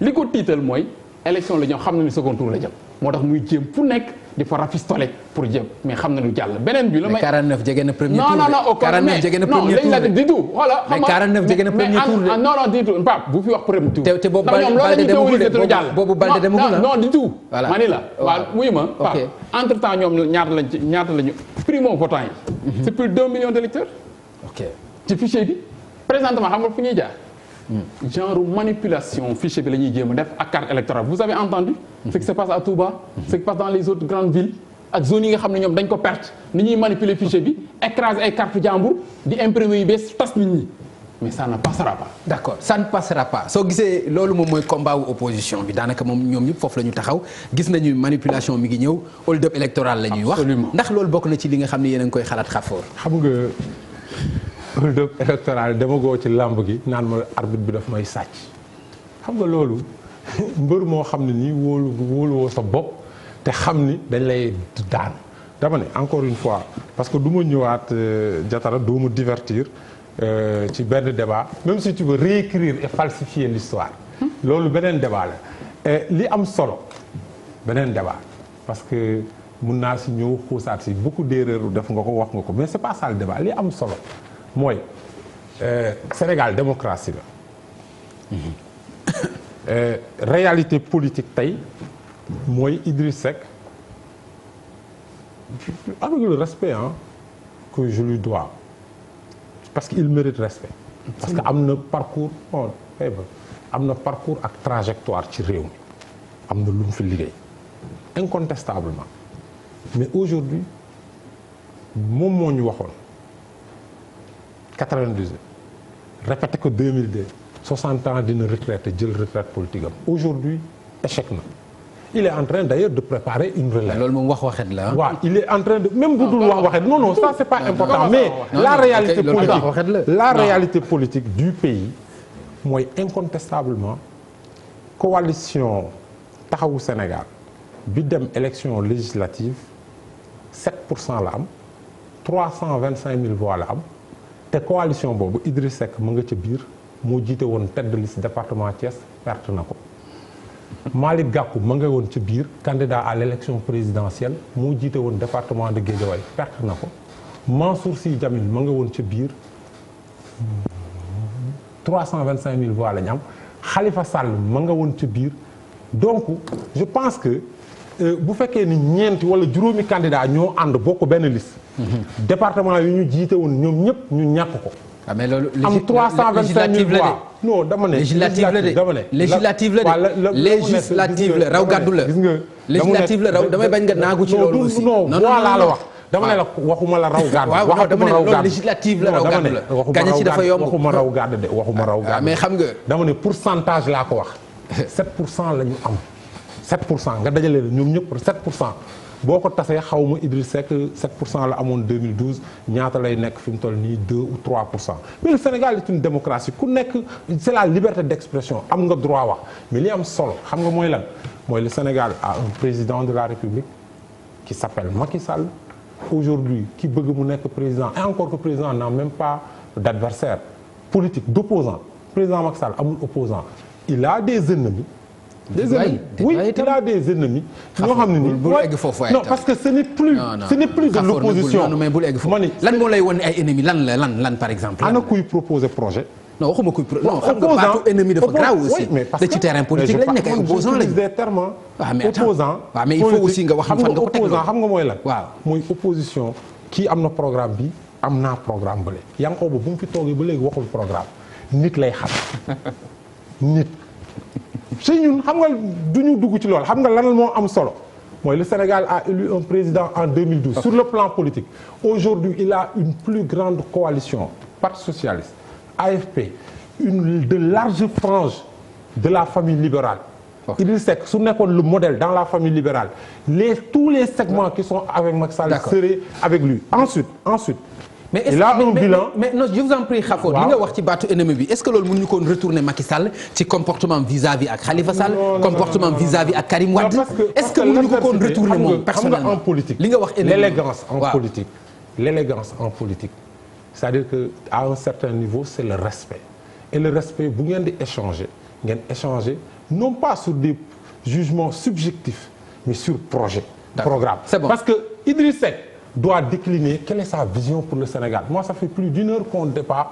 Xawma lan mooy seen proposition pour le Sénégal. Macky Sall a multiplié le budget du Sénégal par 2 en 7 ans. Macky Sall aujourd'hui sur la redistribution sociale, il est à plus de 200 milliards. S'il vous plaît, Khafor, merci beaucoup. Pour les jeunes, je vous en prie, et pour les plus défavorisés. Mais qu'est-ce que vous proposez vous Sénégalais, bu ñu leen fale parce qu'on est à 2 mois des élections. Lan nga gisee sa bopp comme opposant ennemi ou opposant lan nga gis yow. Macky Sall soo ni ko woon Idriss Seck sa ennemi la du ko gëm du ko confirmer ndax xam na Idriss Seck li mu def ci moom ci formation. xam na Idriss Seck li mu def ci moom ci accompagnement xam na Idriss Seck li mu def ci moom ci dimbali xam nga responsable politique réel bu PDS dans Fatick c'était les Boucar Diouf xam nga dafa nànk rek mais bi Macky Sall ñëwee 98 Idriss Seck jox ko les cadres accompagner ko ba 2000 ñun gis nga 2000 bi ñuy ñëw ak Idriss Seck ñun ak Macky Sall Idriss Seck ñoo doon toog ensemble di siège di tëgg dëkk bi di tabax réew mi Idriss Seck di ko accompagner bi mu ko bëggee def ministre de l'intérieur porte-parole du gouvernement ñoom Fada ñii nekk ak moom tey ñoom Pape Diop ils étaient contre Idriss Seck ni leen Macky man maa ko tànnal sama bopp def ko porte-parole ministre d'État mais les suggestions dama nànk rek kon kooku masul bañ Macky Sall écoute-moi mais non je te plaît je t'écris l'histoire c'est que tu racontes des histoires je te coupe parce que yow tu racontes des histoires xam parce que non xam nga waaw raconte des histoires xam nga su ne Macky Sall ay ennemi Macky Sall ennemi amu ko fi parce que ñi fi ne ñëpp moom ñoom ñoo bokk génération te relation bu rafet lañ amoon au contraire su doon wax ennemi fan la koy gis da koy gis ci Tanor Dieng peut-être à la limite Moustapha Niasse sax mën naa ko bañ a tudd parce que su Tanor su sañoon moom Macky Sall du mas a ne président Sénégal d'abord en commençant par Abdoulaye Wade ndax ñëpp dégg nañ l'histoire de Tanor Dieng veille après le deuxième tour ce qui s'est passé ñëpp dégg nañ ko kon su fekkante ni Tanor rek la woon kon tey Macky Sall du fi nekk egg Abdoulaye du egsi ba Macky Sall di egsi kon Macky Sall amul ennemi ci ñun deuxièmement Idriss Seck a toujours accompagné Macky mais ñun Idriss Seck moo doon suñu leader bi ñu ne ñun PDS réel di def politique Abdoulaye mu ngi woon tëdd France Karim Wade ñëwagul woon ñu ne Macky Sall la woon ak Idriss Seck ba jël réew mi kon ñun am duñ ay ennemis. Jatara mais le problème mooy ko rek mu terminer li nga bëgg a rétablir. le problème mooy. Xafoor Idriss Seck li mu proposé Macky Sall en 2012 bi mu egsee. ni ko Karim. ni ko Macky. egsi nga ak jàmm. ñun suñu devoir mooy de t'accompagner. te voilà. même deuxième mandat Idriss Seck ils étaient prêts pour accompagner ko. nañu tabax Sénégal. ñun ñëpp ay doomu Ablaye Wade lañ ñun ñaar ñëpp mënoon nañ prétendre yàlla yow la ko jox. mais nga def ko ci dëgg ci jub. mais un an après Idriss Seck commencé ko critiquer dafa koy observation lan la ko wax mouvement mot. Idriss Seck du moromam. ci li mu koy wax ci luy développer Sénégal la Macky Sall a refusé. Idriss Seck dem tey jàpp ñaar. Idriss Seck du moromam aussi ci politique la ñu nekk aussi. pas du moromam aussi. non je veux dire que. waaw non xam nga moo nga mais ni nga ko waxee la rek mouvement mot. waaw c'est que comme tout à l'heure xam nga su ma waxee ne ni sax mën nañ ni Sénégal dafa am ñu bindoo. te loolu su ngeen di ànd da ngeen di ànd ci dëgg. kon Idriss Seck ci dëgg la doon ànd ak Macky Sall. Macky Sall n'a pas voulu kon ñun duñu ay ennemis Macky Sall. mais ci dafa nag ci maintenant problème vision bi. ñun ce qu'on a proposé comme vision au Sénégal. donc pour le Sénégal dinañ ci ñëw baal ma rek ci vision. mais il dit que amuñu vision amuñu programme. dinañ ci wax s'il vous plaît. Xafoor lan nga bëgg a rétablir ci li mu doon wax par rapport ak ni Idrissa Seck formaté Macky Sall ni mu ko jàppalee ni mu ko jàngalee. non xam nga parce que dafa am foo xam ne bëgguma fa yóbbu débat bi. dafa am foo xam ne bëgguma ko fa yóbbu. parce que gis nga ñun Jatara dafa commencé màgget. ñoo màggandoo non dafa Jatara. ñoo defandoo ensemble le mouvement étudiant. ngeen nekk fac droit ñu nekk fac lettres. je pense que en 99. man maa la présenté dem si yàlla Mouhamed Mbodj forum civique. absolument. man maa la présenté dem si yàlla Mouhamed Mbodj forum civique. foofu laa yem. 2000 bi muy am. nga nekk président coordination des étudiants thiessois bu dee da nga fàtte moo rappelé la ci nga xamanteeg Idriss Seck ci nga dugganteeg Idriss Seck def pépinière des cadres libéraux Aliou Sow mu ngi fi Lamine Keita mu ngi fi alors débat boobu bëgguma ci dugg parce que du ñu fi indi beneen Jatara en 2003 2002 le nouveau président de la République Abdoulaye Wade fu muy defee remaniement di def ay choix des hommes nga ne ma yow fa nga nekkoon toog yow ainsi de suite xam nga y a des choses. d'accord c'est des prérogatives loolu rek. xam nga la nomination léegi ñu génn ci loolu. xam nga nañu loolu débat vraiment c'est enfantin. non même c'est vraiment enfantin. ok ñoom tudd Pam Ngagne xam nga man. je suis vraiment désolé. vraiment xam nga voilà Xafoor même. mais grand bu leen yàq débat bi ba fii. waaw bu leen lay wax. je suis vraiment désolé parce que non Pam Ngagne non je suis désolé. non attends non je. même ma yeggali. vas-y. dama jàpp et jamais mun naa ko mais du ma ko def am na yu bari yoo xam ne nii Yankhoba ba mënoon naa si dugg du ma ko def parce que je te respecte et parce que jàpp naa ni nous sommes de la même génération su ñu ñëwee fii xam nga lu ñu war a wax. d'accord nga wax ni nga gisee Sénégal. ànd nga ak Idriss Seck lan la Idriss Seck mën a indil Sénégal yi. Jatara moo wax la depuis Macky Sall di liggéeyal Sénégal. Xafoor s'il vous plaît baal ma rek Xafoor waaw. vraiment c'est non attends Pam Ngagne waaw Jatara. xam nga wax na ko. franchement li ñu ànd ak Idriss Seck. ak Ablaye Wade ci politique li mu ci dugal laa bëgg a war a wax. moi je suis allé à l'université en 1995. 2000 laa am maîtrise 98. laa créé le mouvement laa nekk président des étudiants de Thiès créé le mouvement Wade pour l'alternance et le changement comment il peut raconter que 2000 laa xam Idriss Seck xoolal dafa naa rek non attends écoute-moi léegi ñu avancé non dafa naa ñoom lu tax man la ñu mënuñu ko cité lu tax man la mënuma ko cité moom parmi les combattants parce que moom il est de plus société civile que politique ñu nag dañoo ànd ak Ablaye Wade xeex ak moom ba am alternance kon ñun xoolal mënuñu am lu ñu jàngal deuxièmement 2003 xam nga gis nga Ablaye di séparé woo kii mais Jatara dafa naa bi muy séparé woo kii dama la ko non parce que il faut rétablir la vie non loolu c'est bon parce qu'il raconte des histoires Jatara s'il vous plaît waaye itam bu ñu vision la wax am na loo si doon wax moom la ñuy terminer la vision li non man maa la laaj voilà dama ne la ñun vision la am na lu la ci laaj allez-y tout temps vision bi ñu mas a am te masul change c'est un Sénégal juste lan nga bëgg a wax ci juste mooy justice ku ne li nga yaayoo ñu jox ok juste waaw mais aussi dëggu ok Idriss Seck noonu la mas a Idriss Seck Ablaye Wade danoon ko wax sa aaya yeeg sa yooyu dee ko téye ndax Idriss Seck moom nii la Ablaye Wade ku mënti doon dëgg rek lay ànd ak yow loolu la mas a dundee ba léegi noonu lay def. aw dara du ko changé. donc vision bi mooy juste efficace. ok. Idrissa Seck suñ doon ñëw bureau xam lu muy wax action lan ngeen bëgg wax leen ko ñu rek la bu leen ne fii di def ay discours ak yooyu c'est l'efficacité. lan ngeen bëgg un immeuble ma jëndal leen ko. lan ngeen bëgg UCAD 2 maa yóbbu dossier UCAD 2 UCAD 2 bii am mu jox ko Ablaye Wade ñu voté ko conseil des ministres. man vision ci présidentielle laa lay laaj vraiment mais loolu la. waaw ok c'est l'efficacité. ok par rapport au Sénégal yi li ñu bëgg. ok waaw nga réaliser ko dans l'efficacité. ok beneen bi un Sénégal ambitieux. non c'est ça notre vision du Sénégal. justice efficacité ak ambition. efficace et ambitieux. ok c'est ça notre vision du Sénégal. maintenant décliné en plan stratégique en plan d'action et en action donc par exemple soo jëlee benn lay jël.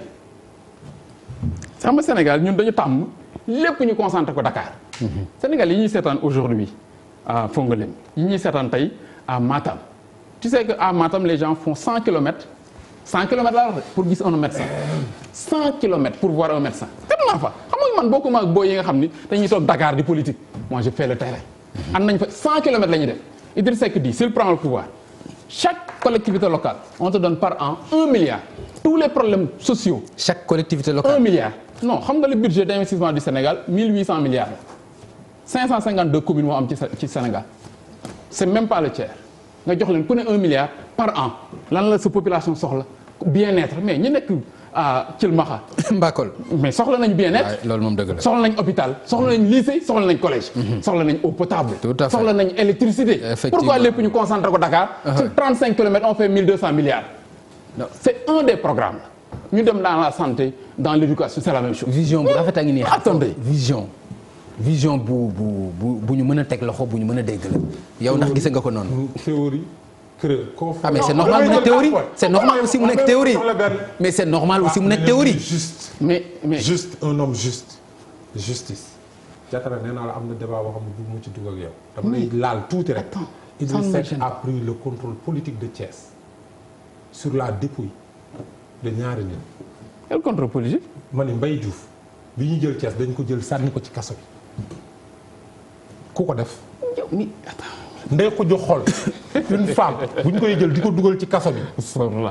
ku ko def xam nga ñëw fii dans des vœux pieux maintenant xam nga ñun li ma intéressé mooy le Sénégal mu ngi ci yoon président programme bi mu teg pour liggéey ëllëg teg Sénégal consolider li nga xam ne nii moom moo ko fi def consolider la gouvernance consolider la démocratie continuer li nga xam ne nii ñoo ngi koy def ci juróomi programme phare yi nga xam ne nii def na ko def Sénégal une inclusion numérique développer ko l'industrialisation du Sénégal développer le secteur privé jël la jeunesse et l'emploi def ko au cœur plus 3 grands programmes sur li nga xam ne nii sur les questions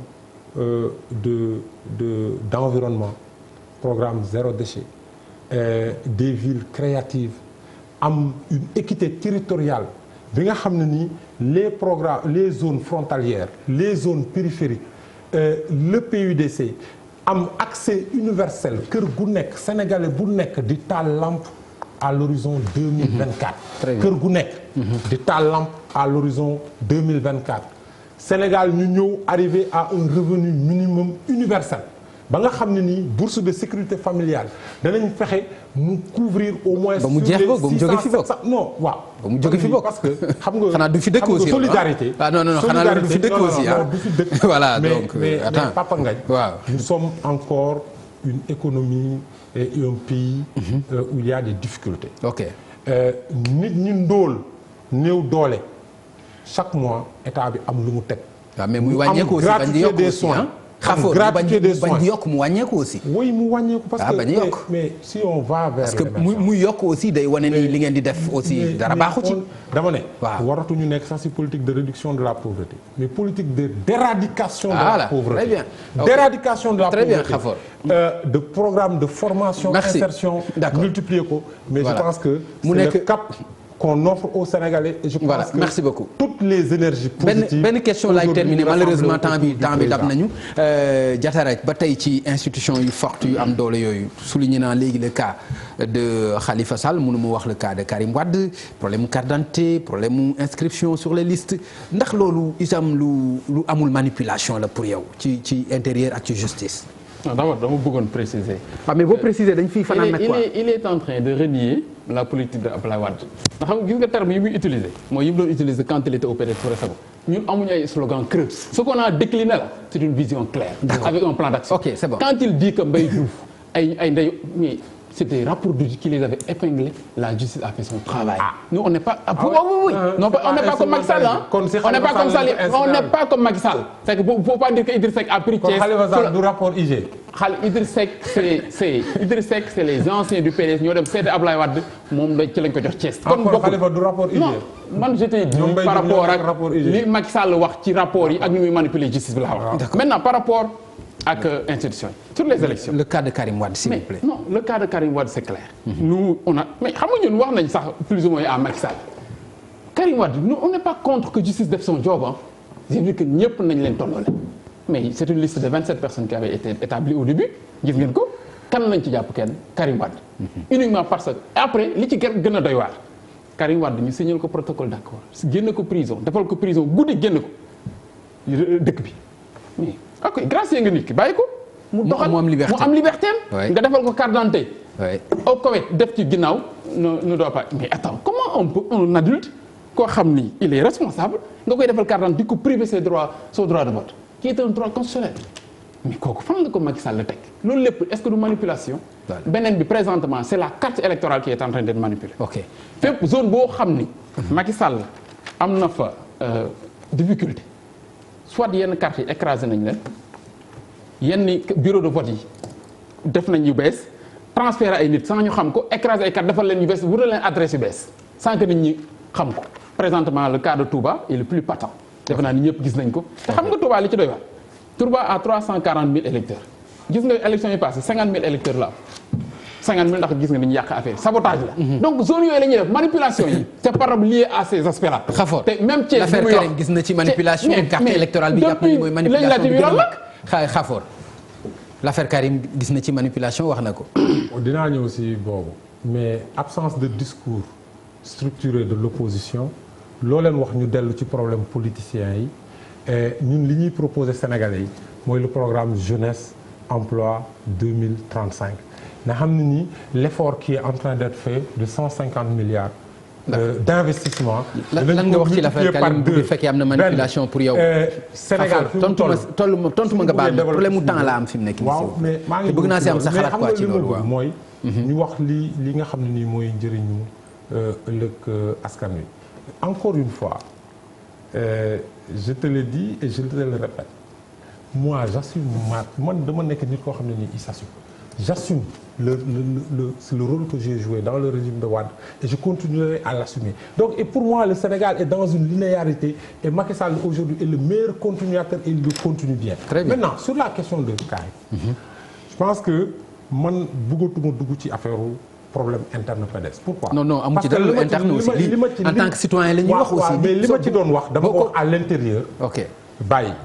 En tout cas, je pense que l'histoire nous a donné raison. Je me trouve suffisamment responsable pour ne pas me mettre et respecter les Sénégalais, pour me mettre pas mettre période bi lii laa gisoon il y a 3 ans taxaw naan Sénégalais yi diw day nekk candidat wala élection du am ci réew mi wala on va déstabiliser ce discours-là c'est pas mon discours.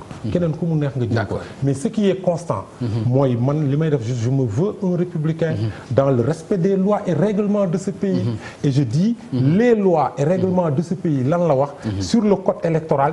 sur la constitution pour être candidat il faut être électeur. et dans le cas d'espèce de Karim Wade il n'est pas électeur et par conséquent il ne peut pas être candidat et ça c'est les lois et règlements. beneen débat mais malheureusement amuñu temps loolu rek ubbi na beneen débat mais malheureusement amuñu temps mais wax dëgg yàlla foofu nga daanele ubbi na débat bu am solo parce que am na ñuy jàpp ni benn article la boo xam ni pour benn nit la ñu voté ko à l'Assemblée nationale loolu nekk lu doy waar mais malheureusement amuñu temps buñ ci mën a xuuse.